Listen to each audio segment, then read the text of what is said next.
있죠. 우리가 복음서에도 보면 끝에 하나님의 심판이, 또 요한계시록에도 보면 마지막에 하나님의 심판이 있는데, 특별히 이 1장은 안 믿는 자들, 이방인들에 대한 얘기지만 2장은 유대인들, 믿는 자들에 대한 얘기였어요. 근데 믿는 사람들은 뭐라고 생각을 했냐면, 나는 하나님 믿으니까 난 심판 안 받아, 그렇게 생각을 했습니다. 그러나 하나님이 오늘도 우리 가운데 16절에 이런 말씀을 하죠. 예수 그리스도로 말미암아 사람들의 은밀한 것을 심판하시는 그날이라고 하는 말씀을 통해서 하나님이 은밀한 중에 모든 사람을 심판하신다. 그러니까 우리가 판단할 게 아니라 하나님이 다 심판하시고 판단하시는 줄을 믿습니다. 그렇다면 난 어떻게 살아야 됩니까? 그럴 때 여러분 구약에 보면요, 무비보셋이라고 하는 사람이 있어요. 이 사람 절름발이고 사울의 후손이고 요나단의 아들이잖아요. 그런데 정말 아버지가 다 죄를 지었죠. 그런데 다윗이 왕이 되고 나서 이 무비보셋을 자기의 밥상으로 불러들입니다. 그리고 너 이제부터 네 아버지 요나단을 봐서 내가 죽을 때까지 너 내 집에서 살면서 내 밥상에 와서 네 먹고 싶은 대로 함께 먹으라. 이건 굉장한 은혜고 특권이거든요. 그러니까 다윗으로부터 엄청난 은총을 받았습니다. 우리 아버지가 당신 죽이려고 그랬고 원수의 후손인데 어떻게 나를 그렇게 후대하십니까? 그런데 이 무비보셋이라는 사람이 이렇게 얘기를 해요.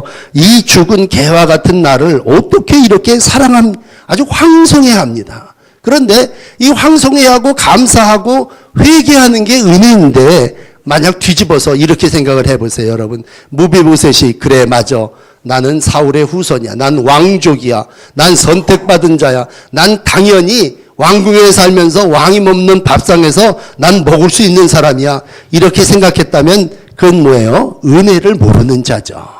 그러므로 항상 우리가 하나님의 마지막 심판대 앞에 설 때 하나님은 은혜로 우리를 구원해 주시고 회개한 자를 용서하여 주시는 줄을 믿습니다.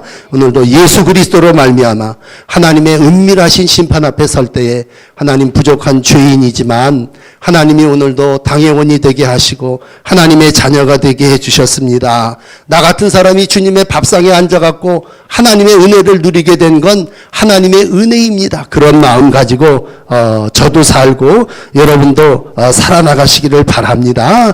그리고 우리가 지은 죄가 있다면 얼른 회개해야 하죠. 은밀한 중에 심판하시는 주님 앞에 우리가 다 회개할 때 하나님께서 오늘도 마지막 때 잘했다, 착하고 충성된 종아, 칭찬하시고 상급 주실 줄을 믿습니다. 기도하시겠습니다. 하나님, 은혜 가운데 한 해를 지나게 하시고 또 이렇게 당해도 은혜롭게 마치게 해주시니 감사합니다.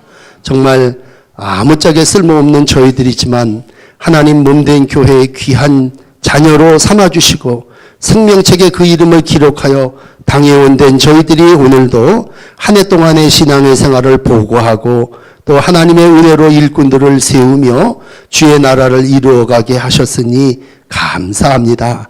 우리가 선택받은 거, 또 우리가 직분받은 거 당연하게 생각하지 않게 하시고 무비보셋처럼 이렇게 하나님의 은혜고 하나님의 사랑입니다 고백하면서 예수 그리스도로 능력 힘입어 봉사, 헌신, 충성하는 저희 모두가 되게 하여 주시옵소서. 마지막 때에 심판하실 주님 앞에 설 터인데 은밀한 것을 심판하시는 주님 앞에 부끄러움이 없게 하여 주시고 오늘도 한 해를 마감하며 회개하는 모든 종들을 위로해 주시고 하나님께서 새형 새 힘으로 함께하여 주시옵소서. 감사드리고 예수님 이름으로 기도드립니다. 아멘. 우리 주님이